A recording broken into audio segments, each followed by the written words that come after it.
Hello and welcome to News Tonight. I'm Rhoda Ngonzi. Joining us in a bit on sign language, Mugalu Mohammed.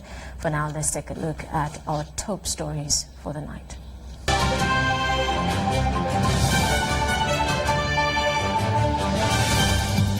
Yoweri Museveni roots for society transformation to achieve gender equality.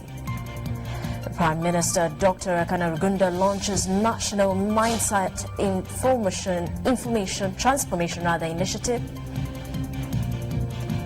On the international scene, IGAD urges South Sudanese parties to set peace agreements guidelines. And in sports, Mr. Uganda Bodybuilding Championship attracts more entries.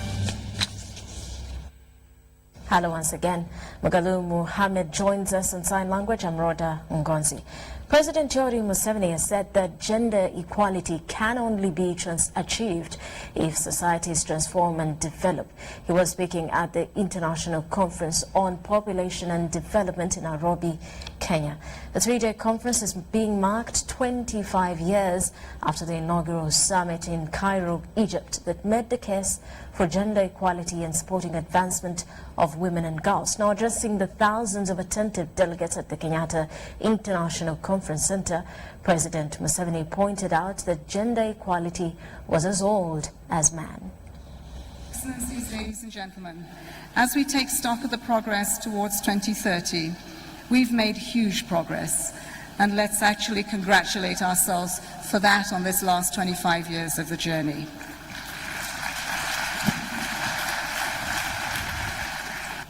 The Sustainable Development Goals have provided a comprehensive international platform to systematically advance the Cairo agenda. Quite a bit of progress has been achieved, certainly in the case of Uganda. Child mortality has gone down, maternal mortality has gone down, more children are in school, including girls. We have got now more girls in schools than the boys.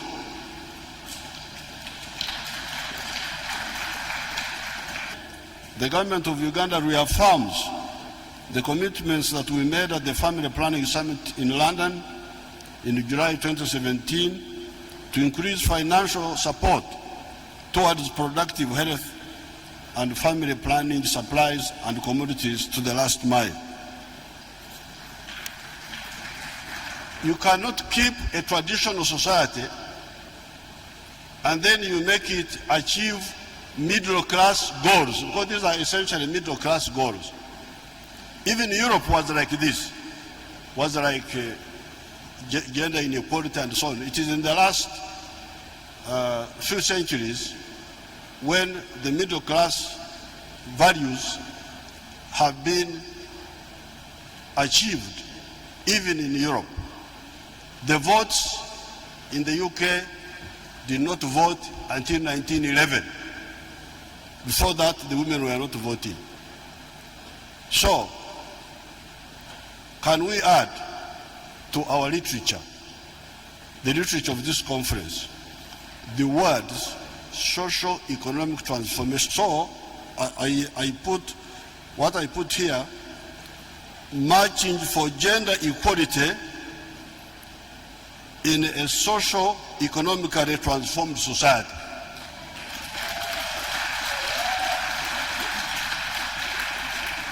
I thank you and I wish you good luck. Thank you for that, President.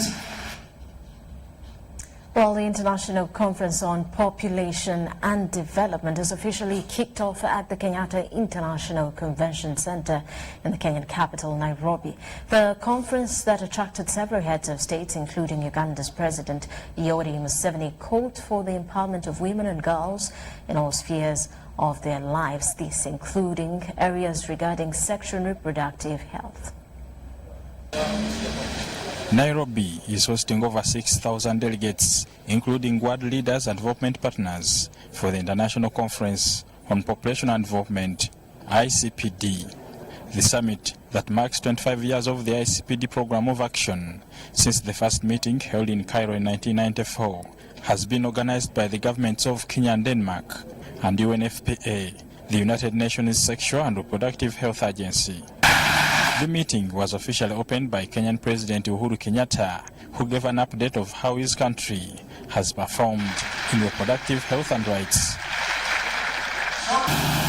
Reduction in maternal mortality has been steady but slower, has steadily decreased but at a slower pace, from 698 in 1994 to 362 per 100,000 births, live births today, while the contraceptive prevalence rate has doubled.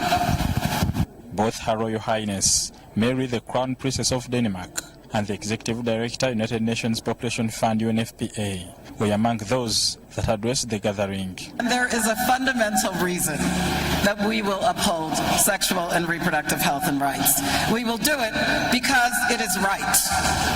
And the world should not wait another 25 years. Reproductive rights are human rights, and we will not back down. Also in attendance was President Yoweri Kaguta Museveni, who believes reproductive health as well as women's empowerment and gender equality are the pathways of sustainable development. I came to march for gender equality. I want to point out that you cannot achieve this equality if the society does not change itself. You cannot keep a pre-capitalist society in existence and you think you will achieve easily these goals. Commitment after commitment after commitment has been the song as heads of states and development partners pledge to support the ICPD plan of action towards elimination of gender-based violence, teenage pregnancy, and child marriage. We will commit to continue promoting universal access to all methods of family planning and to reduce the unmet need for family planning from 28% to 10% by 2022. Specifically, the government of Uganda reaffirms the commitments that we made at the Family Planning Summit in London in July 2017 to increase financial support towards productive health and family planning supplies and commodities to the last mile. Museveni's commitments were welcomed by the Ugandan delegation, who promised to fast-track their implementation. We need to ensure that the policy guideline on adolescent sexual reproductive health and right is approved. Secondly, we want to put stakeholders all to work together on the same page. And we want to bring the young people on board so that we match with them in terms of decision making, in terms of programming, and attain the desired result together. I thank the President for the commitments he has made. It's good for the country that we are part of the bigger world that is fighting for emancipation of women and empowerment of our girl children. I liked the addition of the idea of socio-economic transformation, because if people are empowered, they have money. A rich woman is not the same as the other. They are not dependent. If you were very keen enough, you had the applause when he talked about sexuality education framework. A lot of people clapped for him, yes. But then when he started the issue of age appropriateness and compatibility with our culture, the applause went down. Just because the donors are mainly funding us to deviate from our culture as a people of Uganda. And therefore, for me, to have a president who is very bold enough to stand for what we stand for, what we believe in as a people of Uganda, that makes me very proud of him. So we shall, of course, as Parliament, support, because this is in line with exactly what we advocate for. The three-day summit, or the theme accelerating the promise, comes at a time when the world is aiming to achieve the United Nations Sustainable Development Goals by 2030, where universal access to sexual and reproductive health is central to the global agenda. Bernard Higa, UBC TV, Nairobi, Kenya. Meanwhile, the Prime Minister, Dr. Uganda, today launched the National Mindset Initiative Academy. The academy has come to prepare, address, train and empower Ugandans on new ways of thinking for development. Its launch took place at Skies Hotel in Naguru, Kampala. The National Mindset Academy initiative joins other existing institutions like the National Leadership Institute in Chankwanzi in the national transformation effort. Therefore, changing the minds of the people will require a concerted effort by many stakeholders. Prime Minister Dr. Rugunda, who was the chief guest, appreciated the Mindset Transformation Initiative. He said this initiative should be used to remove distortions created by colonialism and focus more on uniting people for national development. We need to get more and more cadres, and hence Kasura's presence is very, very important. And as much as the religions come and they are looking for catechists and priests, we ourselves who are concerned about rapid transformation of our continent and mindset change, we need to recruit more and more people to reinforce us. And this is why I commend Professor Kabwigera and his team, because this is one way of recruiting more cadres to reinforce the process of positive mindset change for Uganda and for Africa. And in that respect, what we are struggling for in the national resistance movement and what we are struggling for in this initiative are converging. And since they are converging, you will therefore get our support.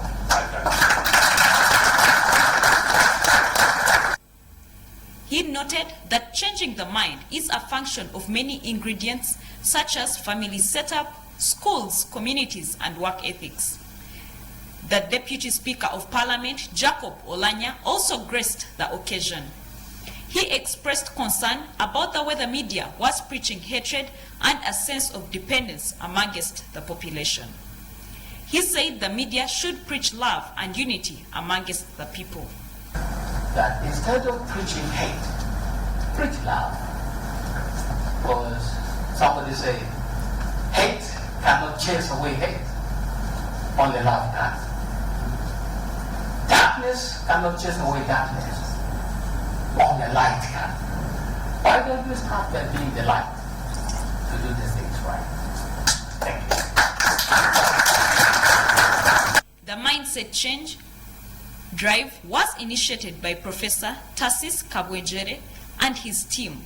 The occasion was attended by a cross-section of people who included ministers, academics, and opinion leaders in the country. Doreen Nasasra, reporting for UBC News. Uganda is to establish the East African Fusion and Liaison Unit in line with a resolution of the Peace and Security Council of the African Union. The unit will facilitate security agencies in the region in sharing intelligence and in coordinating operations. Now, the East African Fusion and Liaison Unit comprises of the intelligence and security services of Burundi, Djibouti, Ethiopia, Kenya, Rwanda, Somalia, South Sudan, Tanzania and Uganda. Minister of State for East African Community Affairs, Maganda Julius Wandera, says it will also create and operate a database on terrorism and other forms of organized crime. Between terrorism and extremism on one hand and the transitional crime on the other hand, and the threat they pose to peace, security, and the stability and the development of Africa. Drawing from the experience of the Sahel region on tackling terrorism and extremism, the Council encouraged the establishment of the fusion and liaison unit. Accordingly, Uganda was chosen to host the East African Fusion and Liaison Unit, and the main reason for the establishment of this Fusion and Liaison Unit is to coordinate exchange of information, analysis and operations against the threats of terrorism, extremism, and transboundary crime. What each partner state will send is not a block figure that it is within every financial year the same amount of money, but it's based on the need that arises and the budget that which is generated by this particular fusion agency. So we cannot determine how much the next financial year will be, but as I know right now, for this particular financial year, each partner state is contributing 650 million shillings. And with that, to quickly take a break. When we return, more details. This is News Tonight.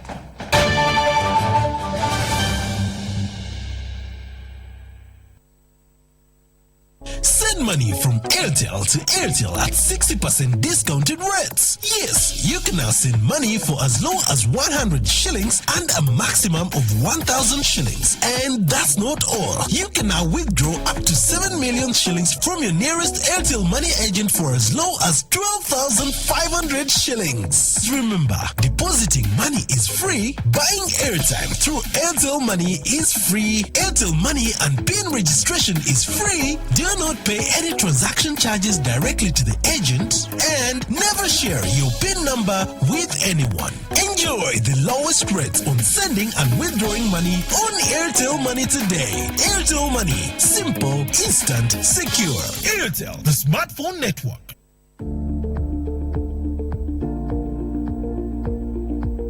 Chirudu National Referral Hospital, in conjunction with Smile Train International, have organized a surgical camp on enhancing cleft lip and palate care. During this camp, patients with cleft lips and palates will receive free surgery and care. The camp will begin on 16th of November to 23rd of November 2019 from Chirudu Hospital. We request the general public to send patients with cleft lips and palates to come and receive these free services to have their smiles restored and their general physical appearance improved. For more information and booking, contact 0772 608 026 or 0701 910 890 or 0785 910 810. When the 2008 global economic crisis hit the globe, it hit Africa hard. The level of aid and direct investment fell significantly. African countries resolved to take charge of Africa's destiny by mobilizing revenue internally.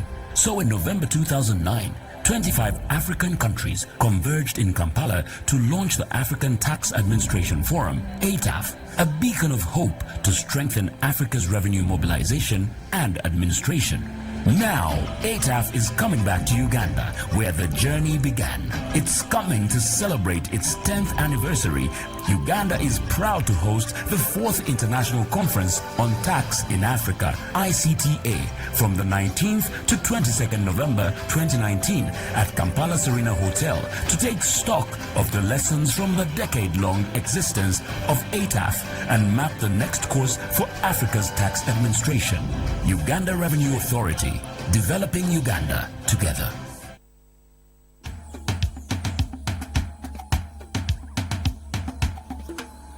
We're coming to you live from Butekanga in Kamuli District.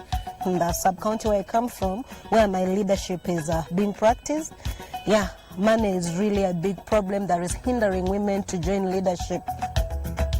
And in case you didn't know, Fasi Fasi is a show intended to make way for women in the leadership sphere. How can we create a space where someone who does not have 20 million shillings but has the ideas can become a leader in our community? Did you know that the journey to becoming a politician is very costly, especially for women in rural areas like Kamuli, where the main source of income is subsistence farming? Going by numbers, money seems to be a critical factor in joining the political race. And ladies and gentlemen, without further ado, let's make way and make some noise.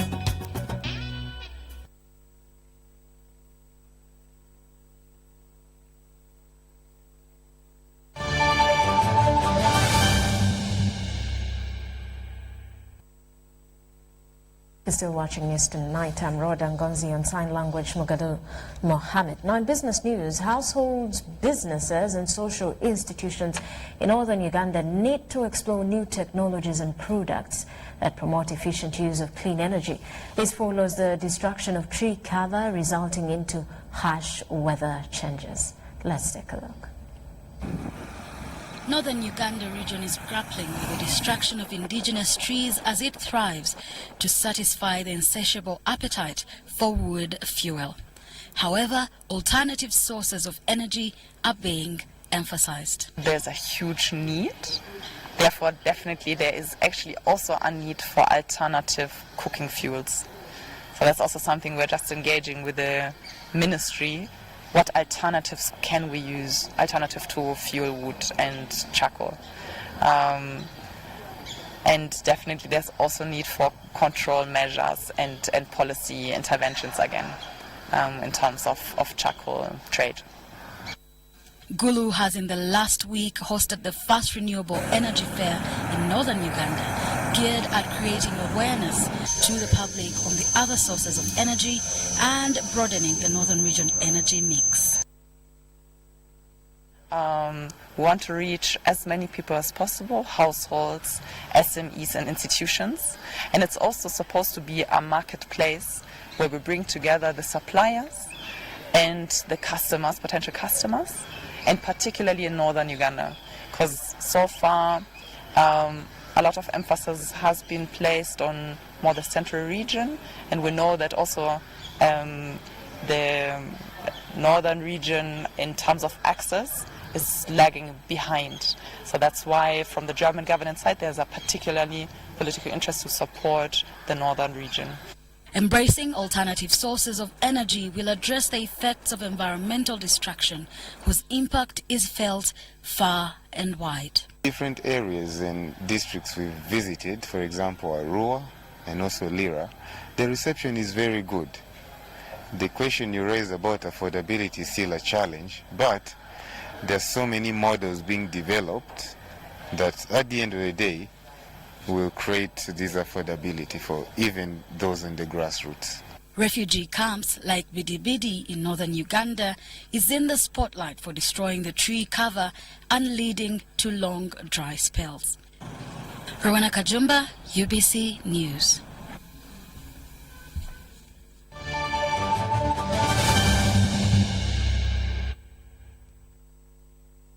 And on international scene, IGAD has urged South Sudan parties to set peace agreement guidelines fast.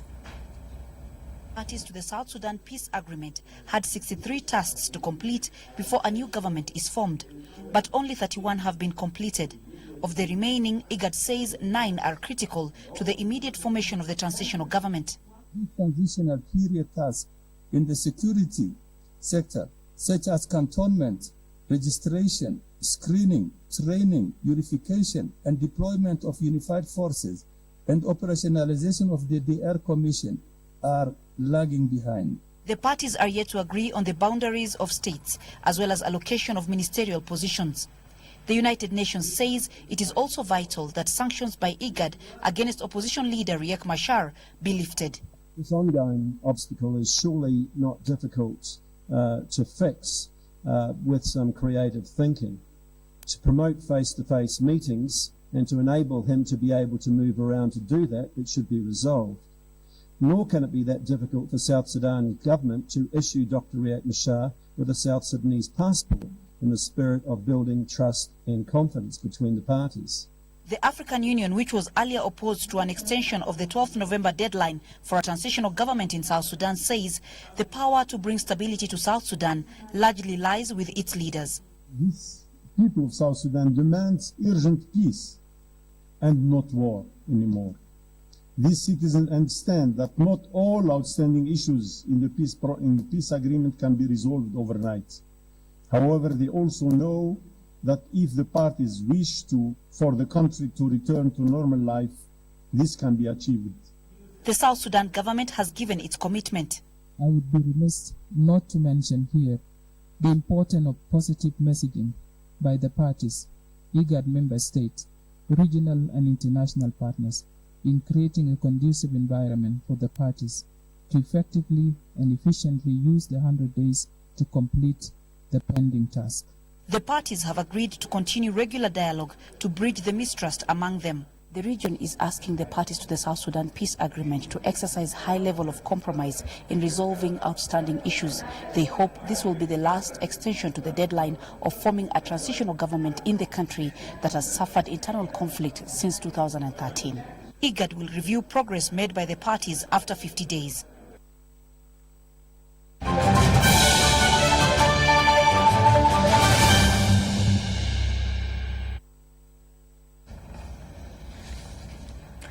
Now, organizers of Mr. Uganda Bodybuilding Championships have confirmed the highest number of entries for this year's edition, due on the 30th of this month at Standard Hotel in Natete. An assurance of international judges and competitions organized to international standards continues. 18 days to the long-awaited Mr. Uganda Bodybuilding Championship, and so far Uganda Bodybuilding Federation has registered the highest number of competitors. 80 bodybuilders picked up registration forms to compete in different weight categories. Yakub bin Hassan is one of the competitors set to lift medals and has had a 2-month training. The change in diet is his main weapon, challenging the best bodybuilders in the land. I'm so sure that I'm going to overcome all these guys because I've completely changed my training routines. Because last season, Mr. Kampala, I couldn't make it, I couldn't win, I couldn't take the crown, the title. But this time around, my brother, I'm well prepared. I've worked on my back sweat, I've worked on my quads. Last time my quads were not really straightened, but this time at least it has improved. Yeah, so I'm so sure that I'm going to overcome these guys, I'm going to take them over. Mr. Uganda Bodybuilding competitions will be hosted on the 30th at Standard Hotel in Natete. The organizing secretary says they are organizing competitions to international standards with judges coming from Kenya and Tanzania. Bodybuilding, we look at the package of the muscles. So this time around, we are calling you to come and be the witness as we are getting Mr. Uganda, the man with the muscles in Uganda and the man who is physically fit. This will be the 20th edition of the competition, where champions will represent Uganda in the Africa Bodybuilding Championship. And with that, let's quickly take a look at the top stories for tonight.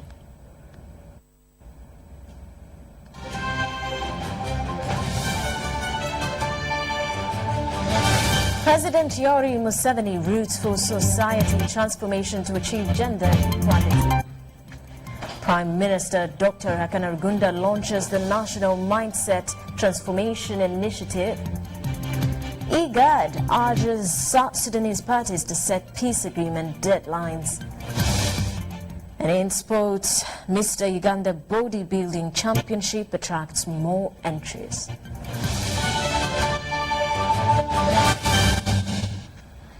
And that does it for now. We return at 10 o'clock with more details. Mugalu Mohammed on sign language.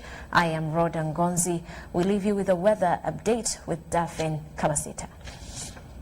The day with sunny intervals in the northern part of the country, but then southern part of Uganda and western, we had showers and cloudy conditions. Thanks for tuning into UBC. I'm Daphne Kabasita Nsamba from Uganda National Meteorological Authority. According to a report that received today, Masindi reported the highest amount of rainfall of 49.5 millimeters. Kasese had 18.0 millimeters. Bushenyi had 8.1 millimeters. Mbara and Gulu, we had 8 0.0 millimeters.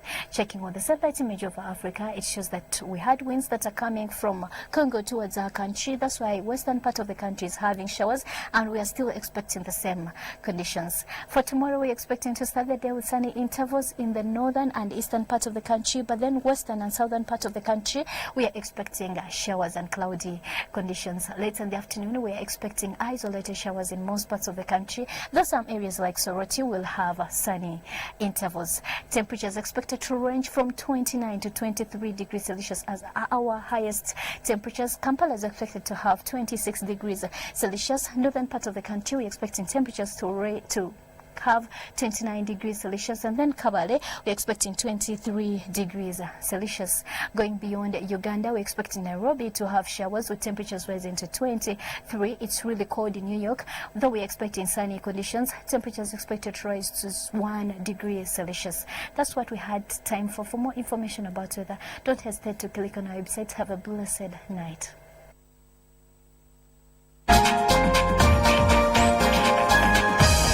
Was brought to you by UCC, celebrating 20 years of achievements.